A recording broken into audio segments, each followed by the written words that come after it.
Welcome back, travelers. This time, we'll dive deep into the details of the upcoming banners from version 5.6 to 5.8. We're not just talking about new characters, but also changes in rerun cycles, the characters stealing the spotlight, and even details about future regions. This video is packed with tons of useful info.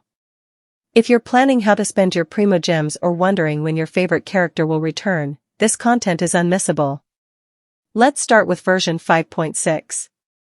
Though there's no official announcement yet, this version looks set to be one of the most luxurious in recent times. According to a reliable leaker, HomDG Cat, version 5.6 is expected to feature 5-star characters like Escoffier, Raiden Shogun, and Navia. And that's not all. 4-star characters like Aoife, Delia, Sarah, Thomas, Lynette, and a mysterious unrevealed character are also expected to appear.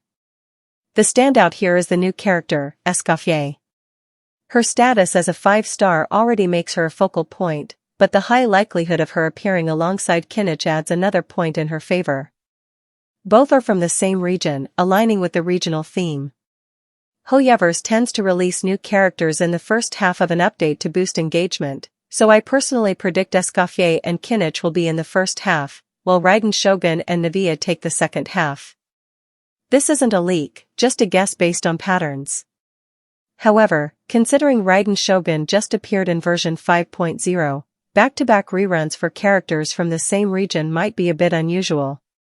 Perhaps there's a deliberate move to set up a chronicled wish tied to Inazuma in the future. I'll revisit this topic when discussing version 5.8. Now, onto version 5.7, finally, that character is coming. Yes, it's Skirk. After years of teases and impactful scenes with Child, she'll finally become a playable character. But there are some complexities. Skirk is a 5-star Cryo sword user and a main attacker who relies on stance switching. When she uses her elemental skill, Styx, Guarding Blade, she shifts to a special stance. This stance enhances her normal attacks by consuming energy. She can also absorb void rifts during attacks to restore energy. Her elemental burst, Devastating Ice Storm, unleashes a powerful cryo slash that grows stronger based on the number of stacks she accumulates, but these stacks can only be gained when cryo or hydro characters deal damage. In other words, she doesn't synergize with characters from elements like pyro or electro. This is Skirk's main drawback, as her team building options are extremely limited, leaning heavily toward cryo-hydro compositions.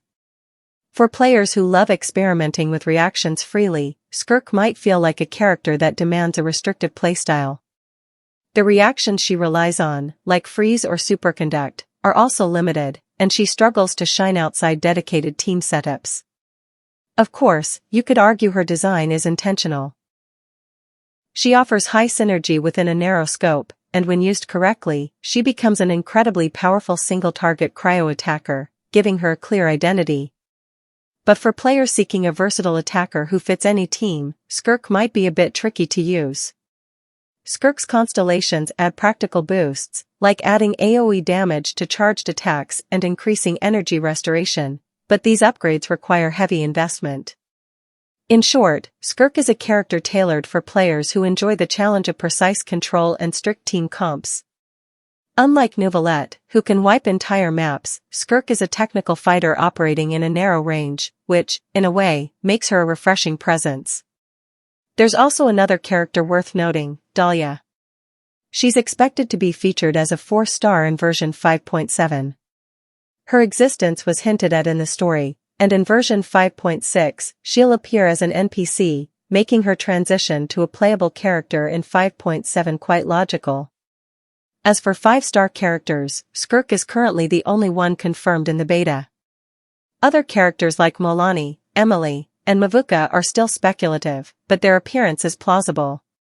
First, Emily was released in version 4.8 but hasn't appeared in banners since, making her one of the least rerun Fontaine characters. A rerun soon wouldn't be surprising. As for Milani, she debuted in version 5.0. Based on past region patterns, characters introduced in a region's first half are always rerun at least once before moving to the next region. Skipping Milani would break this pattern for the first time. Regarding Mavuika, there are some intriguing speculations.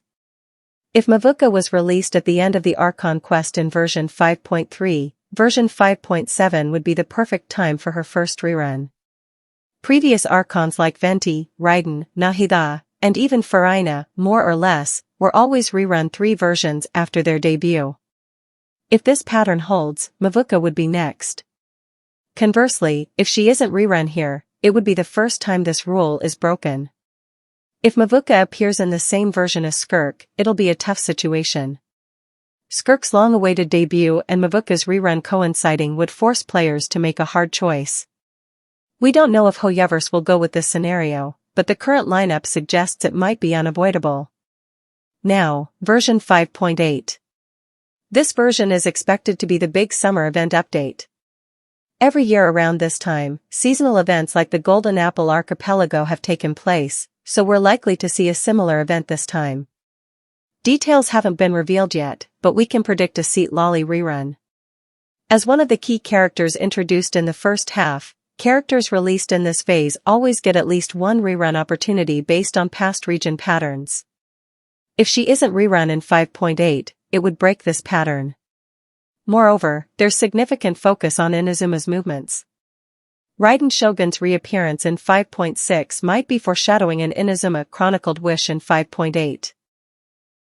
Recently, major Inazuma characters like Kokomi, Ayato, and Ayaka haven't appeared at all. Raiden Shogun's return in 5.6 could be a preparatory phase for a chronicled wish, which often has a specific theme. If 5.8 is a summer event version, tying it to Inazuma would make sense. Of course, this is just speculation for now, but if you're waiting for Inazuma character reruns, 5.8 could be your chance. With that, the 3 versions from 5.6 to 5.8 look packed with exciting content. New characters like Escoffier, reruns of heavyweights like Raiden Shogun and Mavuika, and the debut and reruns of long-awaited characters like Skirk and Emily.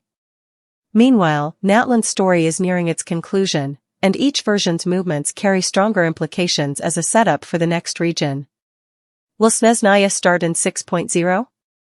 Will chronicled wishes and double reruns become more frequent? With the growing number of characters, how will the developers handle it? Who are you planning to pull for? Have you been waiting for Skirk, or are you betting on Mavuika's rerun based on the 3-version rule, or perhaps hoping for an Inazuma chronicled wish?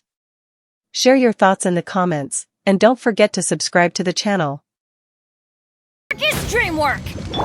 Light it up!